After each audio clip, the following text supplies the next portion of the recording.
తెలంగాణలో రాజకీయాలు ఇప్పుడు చాలా వాడివేడిగా సాగుతూ ఉన్నాయి. ఒకవైపు విద్యార్థులంతా కలిసి ఆ డిఎస్సి విషయంలో కావచ్చు, అదేవిధంగా గ్రూప్ 1, గ్రూప్ 2, గ్రూప్ 3 ఇలాంటి ఈ ఎగ్జామ్స్ విషయంలో కావచ్చు ఉన్నటువంటి పోస్టులు కూడా భర్తీ చేయమని ప్రభుత్వం మీద ఒత్తిడి తీసుకొచ్చే కార్యక్రమం చేస్తూ ఉన్నారు. గత 20 రోజులుగా కూడా ఈ కార్యక్రమం చాలా ఉరుతులుగిస్తూ ముందుకు పోతున్నటువంటి పరిస్థితి మనం చూస్తున్నాం. అయితే నిన్న కేటీఆర్ గారు వాళ్ళ బృందం ఎవరైతే హరీష్ రావు గారు కావచ్చు, సురేష్ రెడ్డి గారు కావచ్చు ఢిల్లీ వెళ్ళారు. ఢిల్లీలో ఈ పార్టీ ఫిరాయింపుల దాని మీద కూడా ప్రెస్ మీట్ పెట్టి మీడియా మిత్రులతో అందరితో కూడా మాట్లాడడం జరిగింది. అయితే మా హయాంలో ఫిరాయింపులు కాదు విలీనం చేసుకున్నామని చెప్పేసి కేటీఆర్ గారు నిన్న స్టేట్మెంట్ ఇస్తూ ప్రెస్ మీట్ పెట్టారు. సో నిజంగానే మరి తెలంగాణలో ఇప్పుడు జరుగుతున్నటువంటి అంశాలు ఏదైతే ఉన్నాయో, ఏదైతే కాంగ్రెస్ పార్టీ టీఆర్ఎస్ పార్టీ తరఫున ఎమ్మెల్యేలందరినీ కూడా తన పార్టీలో జాయిన్ చేసుకుంటూ ఒక కొత్త రాజకీయానికి తెరలేపినటువంటి పరిస్థితి మనం చూస్తూ ఉన్నాం. దీని మీద మాట్లాడడానికి మనతో పాటు సీనియర్ నాయకులు మన గోనె ప్రకాశ్రావు గారు ఉన్నారు. అలాగే ఆయన తెలంగాణ రాష్ట్ర ఉమ్మడి ఆంధ్రప్రదేశ్కి అప్పుడు టీఎస్ఆర్టీసీకి చైర్మన్గా కూడా వ్యవహరించారు. ఆయనతో మాట్లాడదాం, అనేక విషయాలు తెలుసుకుందాం. ఎందుకంటే ఇది చాలా దుమారం లేపుతున్నటువంటి అంశం కాబట్టి సార్ని అడిగి అనేక విషయాలు తెలుసుకునే ప్రయత్నం చేద్దాం. సార్ నమస్కారం. అన్న నమస్కారం. సార్ ఏంటి కేటీఆర్ గారు కొత్తగా స్టార్ట్ చేశారు ఇప్పుడు? ఎందుకంటే కాంగ్రెస్ పార్టీలో ఉన్నటువంటి అప్పుడు 13 మంది 12 మంది ఎమ్మెల్యేలని తీసుకుని సిఎల్పి విలీనం చేసుకున్నటువంటి కార్యక్రమం చేశారు. ఇప్పుడు ఇదే కాంగ్రెస్ పార్టీ అధికారంలో ఉంది కాబట్టి ఇప్పుడు బీఆర్ఎస్ పార్టీలో ఉన్నటువంటి ప్రతి ఒక్క ఎమ్మెల్యే ఇంటికెళ్ళి మరీ ఆహ్వానం ఇస్తూ వాళ్ళని పార్టీలో తీసుకునే కార్యక్రమం చేస్తూ ఉన్నారు. సో దీని మీద కేటీఆర్ గారు చాలా ఘాటుగా స్పందించారు. మేము ఆ హయాంలో మేము విలీనం చేసుకోలేదు, కేవలం ఫిరాయింపులు చేయలేదు, విలీనం మాత్రమే చేసుకున్నాం అని చెప్పేసి అంటున్నారు. సార్ దీని మీద ఏం సమాధానం చెప్తారు? కేసీఆర్ గారు 2001లో పార్టీ పెట్టినప్పుడు కేటీఆర్ గారు అమెరికాలో ఉన్నారు, కవిత అమెరికాలో ఉన్నారు. ఆయన ఎమ్మెల్యే పదవికి, డిప్యూటీ స్పీకర్కు, పార్టీ సభ్యత్వానికి రాజీనామా ఇచ్చాడు. ఆ వెంటనే పాపారావు గారిని కాంగ్రెస్ పార్టీ నుంచి సిరిసిల్ల నుంచి ఎన్నికాడు. అప్పటికి 2-3 సార్లు ఓడిపోయాడు. తర్వాత ఓడిపోయాడు టీఆర్ఎస్ గుర్తు మీద, అంతకుముందు ఓడిపోయాడు. Tall personality, DCMA chairman, mandal president, సమితి ప్రెసిడెంటు, డైరెక్ట్ 81, సర్పంచ్ 3 టర్ములు వాళ్ళ విలేజ్కు. తో అతను కాంగ్రెస్ పార్టీ ఆయన ఒక్కడు కాదు కదా, అప్పుడు 99లో ఎన్నికైంది 90 మంది కదా, 90 మంది. అవును. మరి ఆ ఒక్కరిని చేర్చుకున్నాడు. మరి అప్పుడు రాజీనామా ఇవ్వలే కదా ఆయన. ఆయన రాజీనామా ఇచ్చిండు.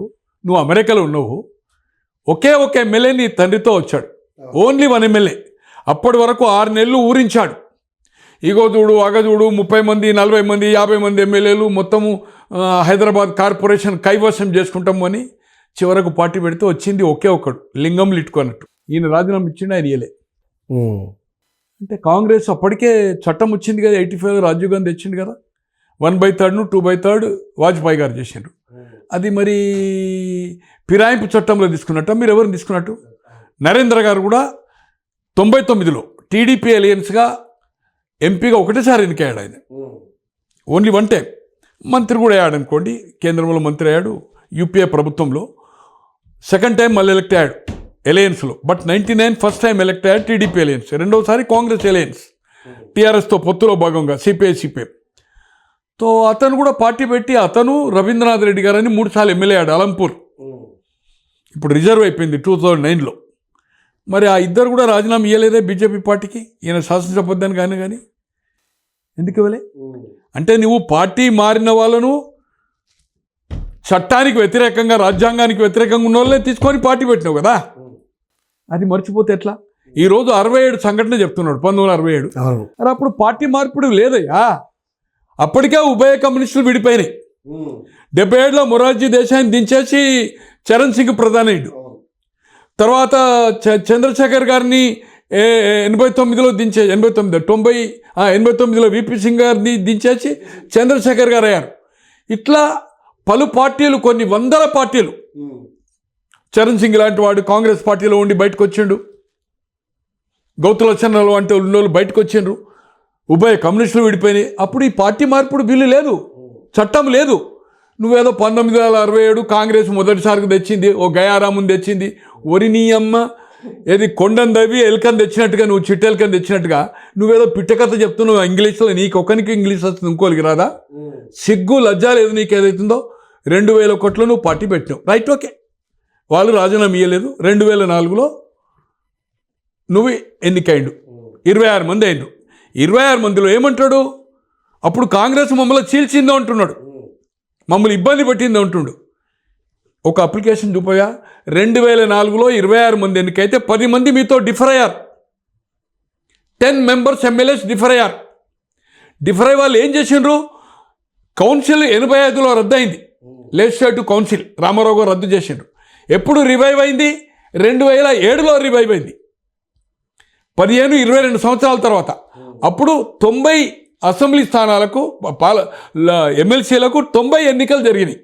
స్థానిక సంస్థల ఎన్నికలు 31, అసెంబ్లీ నుంచి 30, గ్రాడ్యుయేట్ కాన్స్టిట్యూన్సీ 7, టీచర్సు నామినేటెడ్ 11. ఈ విధంగా ఏదైతుందో 90 హౌస్ను ఫిల్ చేశారు. దాంట్లో 294 మంది 31 మంది ఎమ్మెల్యేస్లు ఎన్నుకోవాలి, ఎమ్మెల్సీలను. ఒక ఎమ్మెల్సీ కావాలంటే అప్పుడు 10 మంది సంతకం పెట్టాలి, 10 మంది ఓటు రావాలి. ఈ 10 మంది నీ టీఆర్ఎస్ నుంచి ఎవరైతే నీతో డిఫర్ అయినరో, అభిప్రాయ భేదం వచ్చిందో, వాళ్ళందరూ జ్ఞానేశ్వర్ ముదిరాజ్ అని ఒక ఇండిపెండెంట్ క్యాండిడేట్కు వాళ్ళు సంతకాలు పెట్టారు. పెట్టి ఆ అభ్యర్థిని గెలిపించారు. బట్ వాళ్ళను కాంగ్రెస్ పార్టీ రాజశేఖర రెడ్డి గారు చేర్చుకోలేదు, మేము చేరినామని చెప్పలేదు, గాంధీ భవన్ మెట్లెక్కలేదు, Congress legislative party meeting attend కాలేదు. మీరు కప్పిండు కదా కండువాలు కప్పలేదు, ఫ్లెక్సీలు పెట్టలేదు, అభివృద్ధి అనలేదు, బంగారు తెలంగాణ, రాజశేఖర రెడ్డి ఇంద్రుడు చంద్రుడు అని వాళ్ళు చెప్పలే. వాళ్ళను డిస్క్వాలిఫై చేసి 2007లో నీ పక్కకు కూర్చున్న నిన్న సురేష్ రెడ్డి గారు స్పీకర్.